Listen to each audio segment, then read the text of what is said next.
Well, here's what happened at Mantova then, the second round of the FIM MX2 World Motocross Championship. It was a good start for all the three KTM riders on the Red Bull bikes. Jeffrey Hurlings, 111, Marvin Musquin, number 1, and Sean Simpson, number 11. But before long, Marvin Musquin, the championship leader and defending champion, he burst into the lead. Hurlings was in second position. The 183 CLS Kawasaki of Frossard was in third, and he was being challenged by Ken Roxon, who then made a mistake and was able to close in on Jeffrey Hurlings, who then made a mistake himself in some kind of fashion. But Ken Roxon eventually found himself back on the pace and into second position, and in the closing laps charged down the leader Marvin Musquin, and it looked like it could go either way, but it was a win for Musquin. Roxon was second.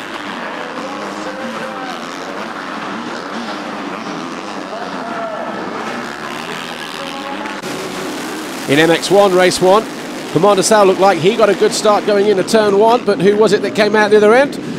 Well, it was none other than the Italian David Philipparts on the Monster Energy Rinaldi Yamaha. The Sal followed him in second. Tony Cairoli was down in around about 7th position, but Max Nagel was on the charge, so too was Jimmy Albertson on the Martin Honda. The American was inside the top 6. Anthony Boissiere on the TM was having a good ride as well, but soon Tony Cairoli was on the charge and was picking off riders in front of him. Next up, it was Jimmy Albertson's turn to be forced out of the way, this time though by Max Nagel, as he made his way through the pack. Cairoli then followed suit, and there was another couple of more points on the board for the Italian Cairoli. But up front, Tony Cairoli, this was a battle for the championship, Cairoli and Max Nagel. But it was a win for Commander Sal. Cairoli was second and Nagel was third.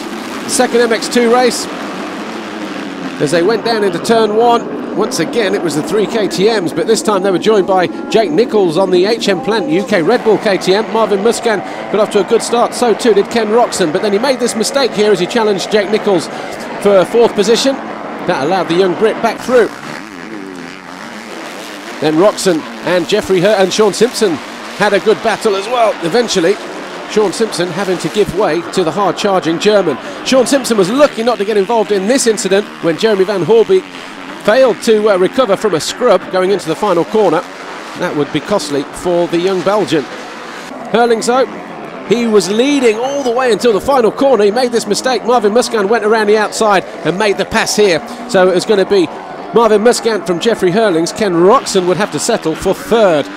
Musquin still leads the championship. And the final race of the day, MX1 race 2.